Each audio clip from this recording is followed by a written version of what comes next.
Hello students, how are you? Today we will be reading the fourth poem of 12th class from the book Flamingo. Let me share the text with you. Let's wait for a minute.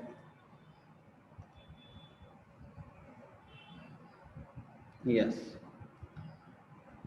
Name of the poem is A Thing of Beauty and its poet is John Keats. A thing of beauty means एक जो beautiful thing है वो कैसी है, यहाँ पे कवि ने ये बताया है। Let's start read. हम पढ़ना शुरू करते हैं। पोइट है इसके जॉन किट्स। 1795 टू 1821 ये इनका लाइफ स्पैन है। Was a British romantic poet. John Keats जो है एक ब्रिटिश रोमांटिक पोइट थे। अब रोमांटिक पोइट कौन होते हैं? रोमांटिक पोइट एक पीरियड था जो रोमांटिक पीरियड के नाम से जाना जाता है। वो पीरियड है 1798 टू 1850। तो इसी दौरान इनका जन्म है और इसी दौरान इनकी राइटिंग्स है, तभी इनको रोमांटिक पोइट बोला जाता है। John Keats was a British romantic poet. John Keats जो है एक ब्रिटिश रोमांटिक पोइट थे। Although train to be a surgeon, यद्यपि इनको जो ट्रेन किया गया वो एक सर्जन बनाने के लिए ट्रेन किया गया। Keats decided to devote himself wholly to poetry. मगर जो किट्स ने निर्णय लिया कि वह अपने आप को पूरी तरह से पोइट्री के प्रति जो है समर्पित करेंगे। तो इन्होंने अपना पूरा फोकस कहाँ रखा? पोइट्री पर ही। इन्होंने अपना पोइम्स लिखने पर ही अपने आप को पूरा इन्होंने समर्पित किया। Keats secret his power to sway and delight the readers lies primarily in his gift for perceiving the world and living his moods and aspirations in terms of language. Keats secret means जो ये success हुए, इनकी जो सफलता का जो रहस्य था, पावर टू स्वे। स्वे का मीनिंग होता है इन्फ्लुएंस करना, किसी को कंट्रोल कर लेना, इन्फ्लुएंस कर लेना, प्रभावित कर देना। डिलाइट द रीडर मीन्स जिस तरीके से इन्होंने रीडर को इन्फ्लुएंस किया, खुश किया, वो इनका जो रहस्य है वो किस में लाइज प्राइमरली, वो किस में है, मतलब कहाँ पे क्या ऐसा इनके अंदर है, मेनली क्या है? In his gift for perceiving the world means जिस तरीके से ये संसार को देखते हैं, उनके अंदर एक गिफ्ट है, तभी वो रीडर को जो है प्रभावित कर देती हैं। लिविंग हिज मूड्स, अपने मूड के हिसाब से ये रहते थे। Aspirations in terms of language, और ये बहुत अधिक महत्वाकांक्षी थे, मीन्स बहुत ऊंचे एम इनके थे। तभी इन्हीं चीज़ों से जो है इन्होंने जो है रीडर को जो है डिलाइट किया है, कंट्रोल किया, इन्फ्लुएंस, प्रभावित किया है। The following is an excerpt from the poem Endymion, A poetic romance. The following is means जो हम पढ़ने जा रहे हैं, थिंग ऑफ ब्यूटी, ये है वास्तव में क्या? एक इनकी पोएम है एंडीमियन, ए पोएटिक रोमांस। उसका एक एक्सर्प्ट है। एक्सर्प्ट मीन्स छोटा रूप है, वहां से ही ये इसके कुछ स्टैंजास लिए गए हैं। The poem is based on Greek legend, जो ये कविता है ग्रीक लीजेंड के ऊपर आधारित है। इन विच, जिसमें Endymion a beautiful young shepherd, जिसमें एंडीमियन जो है एक यंग है। शेफर्ड, शेफर्ड वो होता है जो गडरिया होता है। एंडीमियन जो एक यंग शेफर्ड है। And poet who lived on Mount Latmus, वो शेफर्ड भी है, पोएट भी है, जो माउंट लैटमस पर रहता था। Had a vision of Cynthia, उसका एक विजन था। सिंथिया कौन थी? द मून गोडेस मीन्स चांद की देवी, उसको प्राप्त करना उसका एक विजन था। द इंचांटेड यूथ, जो वो इंचांटेड किसको बोला जाता है? जो किसी चीज से प्रलोभित हो जाता है। Resolve to seek her out, जो वो यूथ था उसने ये निर्णय लिया कि मैंने इसको पाना है, उसको ढूंढता है। So wandered away through the forest, जंगलों में भी वो उसको ढूंढता है। And down under the sea, और समुद्र में भी वो इसको ढूंढता है। तो ये था मेनली पोएट के बारे में कि पोएट इसका जॉन किट्स है। और ये जो पोएम हम पढ़ने जा रहे हैं, थिंग ऑफ ब्यूटी, ये जॉन किट्स की कविता एंडीमियन में से कुछ स्टैंजास लिए गए हैं और यहाँ डिस्क्राइब किए गए हैं। और जो ये एंडीमियन है ये वास्तव में एक ग्रीक मिथोलॉजी के ऊपर बेस्ड है। एंडीमियन नाम का एक शेफर्ड पॉविट था और उसका विजन क्या था, सिंथिया को पाना। तो यहाँ पे सिर्फ ए थिंग ऑफ ब्यूटी का ही जिक्र है, हो सकता है इनके दोनों का मीन्स जो इसकी क्वेस्ट हो सिंथिया के लिए उसका जिक्र यहाँ नहीं है, सिर्फ ए थिंग ऑफ ब्यूटी, क्योंकि कुछ स्टैंजाज उस मेन पोएम से यहाँ पर लिए गए हैं। तो अब हम कविता पढ़ना शुरू करते हैं। A thing of beauty is a joy for ever, its loveliness increases, it will never pass into nothingness. A thing of beauty, एक जो सुंदर चीज है वह हमेशा खुशी देती है। फॉर एवर मीन्स सदा के लिए। एक जो सुंदर चीज है हमेशा ही खुशी देती है। इट्स लवलीनेस इंक्रीजेस, और इसकी सुंदरता हमेशा बढ़ती ही है। It will never pass into nothingness, और ये कभी भी नथिंगनेस जिसको बोलते हैं कि एंड नहीं होती, पास इनटू नथिंगनेस मींस कभी खत्म नहीं होती ये सुंदरता उसकी। But will keep a power quiet for us and A sleep full of sweet dreams and health and quite breathing. But will keep a power quiet for us. Power, power होता है एक ऐसा शेडी प्लेस जो tree के नीचे होता है। It mean छायादार जगह जो पेड़ के नीचे होती है। क्वाइट, शांत, मीन्स ये जो कोई ब्यूटीफुल जो थिंग है वो हमको शांत कुंज देती है। शांत कुंज हम कह सकते हैं। And A sleep full of sweet dream, जहां पर जाकर हम सो सकें और बड़े मीठे स्वप्न हम देख सकें।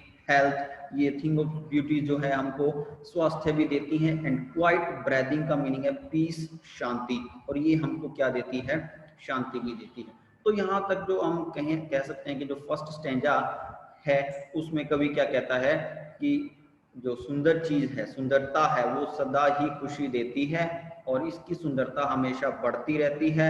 It will never pass into nothingness, और ये कभी भी खत्म नहीं होती। और ये हमको एक शांत कुंज देती है जहां जाकर हम सो सकते हैं, मीठे स्वप्न देख सकते हैं। ये हमारी स्वास्थ्य का भी, हमें हेल्थ भी देती है। और पीस, क्वाइट ब्रीदिंग मीन्स ऐसी जगह जहां पर हम शांति से सांस ले सकें, शांति हमको ये देती है। देयरफॉर ऑन एवरी मोरो, इसलिए प्रत्येक मॉर्निंग में, sorry, therefore on every morrow are we reading a flowery band to bind us to the earth, spite of despondence of the inhuman dearth of noble nature, of the gloomy days, of all the unhealthy and over-darkened ways made for our searching. Yes, in spite of all, some shape of beauty moves away the pole from our dark spirit. यहाँ पे हम कह सकते हैं कि एक second stanza जहाँ पे फुल स्टॉप आया है, खत्म होता है, बट हम लाइन टू लाइन चलते हैं। A flowery band of, therefore on every morrow, morrow होता है मॉर्निंग, इसलिए प्रत्येक सुबह। आर वी रेडिंग, रेडिंग का मीनिंग है यहाँ बुनने से, हम बुनते हैं। A flowery band to bind us to the earth, हम एक फूलों का बैंड बनाते हैं जिससे कि हम इस धरती के साथ अपने आप को जोड़े रखें। ऐसा एक बैंड हम बुनते हैं। स्पाइट ऑफ डेस्पोडेंस मीन्स यहाँ पे अब कुछ ऐसी चीजें बताई गई हैं जो हमें निराश मीन्स हमारी निराशा, डेस्पोडेंस होता है निराशा, मीन्स अपनी निराशा के, spite of means in spite of, अपनी निराशा के बावजूद भी हम ऐसा करते हैं। कैसा कि हम अपना एक बैंड बनाते हैं, फ्लावरी बैंड, ताकि हम इस अर्थ के साथ जुड़े रहें। ऑफ इनह्यूमन डर्थ, और जो ये इनह्यूमन डर्थ का मीनिंग होता है टेरिबल शॉर्टेज, बहुत अधिक कमी होना। Of noble nature, Nobel nature होता है अच्छे मनुष्यों की जो है बहुत अधिक कमी है। अब कुछ कमियां जो हैं बताई गई हैं इस धरती पर जो हैं। ऑफ द ग्लूमी डेज, और दुख भरे दिनों में। Of all the unhealthy and our darkened ways made for our searching, made for our searching का मीनिंग हम अपने लक्ष्य को पाने के लिए जो है अनहेल्दी और ओवर डार्कन्ड वे मीन्स भी कह सकते हैं कि गलत तरीके जो अपनाते हैं। Yes, in spite of all, हाँ इन सब के बावजूद। सम शेप्स ऑफ ब्यूटी कुछ सुंदरता ऐसी है, कुछ सुंदर चीजें ऐसी हैं, moves away the pall from our dark spirits, जो हम डार्क स्पिरिट्स मीन्स हमारा जो सैड हर्ट है उसके ऊपर जो काला बादल छाया होता है उसको ये हटा देती है। इट मीन्स हमारी जो ग्लूमी स्टेट होती है उसको ये थिंग ऑफ ब्यूटी जो है दूर कर देती है। तो ये जो सेकंड पैरा था इसमें हमें ये बताया गया था कि कुछ चीज़ें ऐसी हैं जो वास्तव में बड़ी ग्लूमी है, फिर भी हम फ्लावरी बैंड के द्वारा खुद को इस अर्थ से जोड़े रखते हैं। क्यों जोड़े रखते हैं? क्योंकि यहाँ पे ब्यूटीफुल चीज़ें हैं जो हमारे सैड हर्ट को जो है सैड हर्ट के ऊपर जो भी क्लाउड छाए या जो हमारी सैड थॉट्स हैं उनको ये रिमूव कर देती हैं। तो वो कौन कौन सी हैं? डेस्पोडेंस निराशा है, inhuman dearth of noble nature means अच्छे मनुष्यों की कमी होना, ग्लूमी डेज दुखी दिनों का होना, और हम अपने गोल को पाने के लिए जो भी अनहेल्दी और ओवर डार्कन्ड वेज जिसको हम कह सकते हैं कि गलत तरीके जो हम अपनाते हैं वो इसमें आते हैं। मिस्टीरियस थिंग्स मीन्स अलग ही काम ऐसा करते हैं। नेक्स्ट जो है सच द सन। अब वो ब्यूटीफुल थिंग्स कौन कौन सी हैं? वो सन है, मून है, ट्रीज ओल्ड एंड यंग, और जो पेड़ चाहे वो ओल्ड हैं या यंग हैं, स्प्राउटिंग ए शेडी बून। अब वो पेड़ जो है स्प्राउटिंग होता है प्रोड्यूस करना, शेडी होता है छाया देते हैं, वो बून एक वरदान की जैसी होती है। मीन्स जो वो पेड़ है वो भी ब्यूटीफुल थिंग्स में आते हैं, हमको छाया देते हैं जो एक वरदान की तरह है। फॉर सिंपल शीप मीन्स एक जो साधारण भेड़ों के लिए वो पेड़ जो है छाया देते हैं। एंड सच आर डैफोडिल्स, और डैफोडिल्स भी हैं, वो भी ब्यूटीफुल थिंग्स में आती हैं। With the green world they live in means जो भी ये डैफोडिल्स हैं वो हरे संसार में वो भी हमको हरा संसार भी हमको डैफोडिल्स का मिलता है जिसमें वो रहती हैं, ये भी ब्यूटीफुल थिंग्स हैं।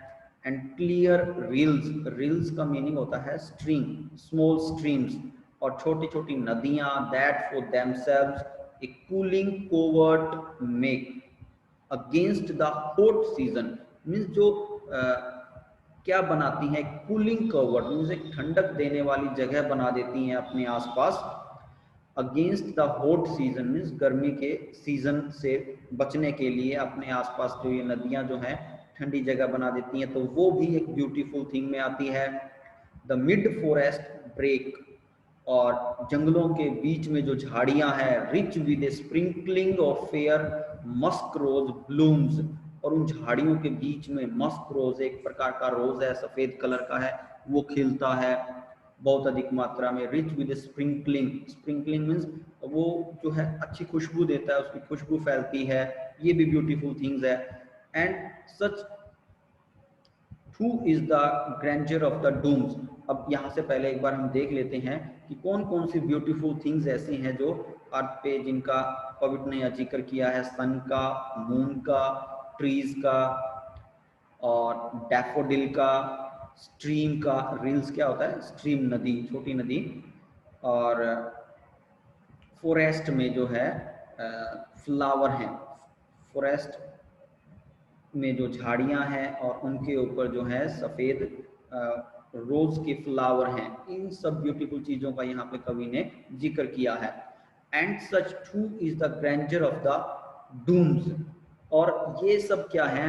ग्रैंडर ऑफ द डूम्स का मीनिंग होता है, सॉरी एक बार कंप्लीट कर लेते हैं। We have imagined for the mighty dead all lovely tales that we have heard or read, an endless fountain of immortal drink pouring unto us from the heaven's brink। And such who is the grandeur of dooms।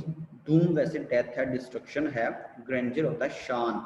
we have imagined for the mighty dead, mighty dead में जो powerful लोग, चाहे वो नेता रहे हों, सैनिक रहे हों, जो इस देश के लिए अपनी जान कुर्बान कर गए, उनकी भी जो यादें हैं, जब हम उनकी कल्पना करते हैं तो वो भी एक शानदार चीज है। वो भी एक, उनकी भी जो डेथ हुई थी तो मतलब वो भी एक स्प्लेंडर है, एक बड़ी ब्यूटीफुल थिंग में उनको काउंट करता है। All lovely tales that we have heard or read, और वो सब कहानियां उनकी जो कहानियां हैं जो हम सुनते हैं और पढ़ते हैं वो भी क्या है, इस धरती पे ब्यूटीफुल थिंग्स में आती हैं। An endless fountain of immortal drink, और ये जो सब ब्यूटीफुल चीजें हैं वो सब एक फाउंटेन की तरह हैं जो एंडलेस, जिसका झरने की तरह जो कभी अंत नहीं होगा, ऑफ इमोर्टल ड्रिंक। और वो उस झरने की ड्रिंक कैसी है, जिससे कि हम अमर हो जाएंगे। Pouring unto us from the heavens, brink, brink होता है किनारा, पोरिंग मीन्स हमारे ऊपर जो ये गिरती हैं, तो ये कहाँ से गिरती हैं, हेवन से ही। ये चीजें जो है ब्यूटीफुल चीजें जो है हेवन से ही है, भगवान ने ही हमारे लिए बनाई है और हमारे को इंजॉय जो खुशी देने के लिए ही ये बनाई है। तो ये थी कविता। मेनली इसमें जो कि डिस्कस किया है कवि ने वो ये है कि जो एक थिंग ऑफ ब्यूटी है, मीन्स ब्यूटीफुल चीज़ों का यहाँ पे जिक्र किया है जो हमको क्या देती हैं, खुशी देती हैं। और उनकी खुशी जो है, ये कभी सुंदरता जो है कभी भी ख़त्म नहीं होती, ये हमेशा सुंदरता इनकी बढ़ती ही है। तो उम्मीद है आपको ये पोएम समझ में आई होगी। Thank you, good bye.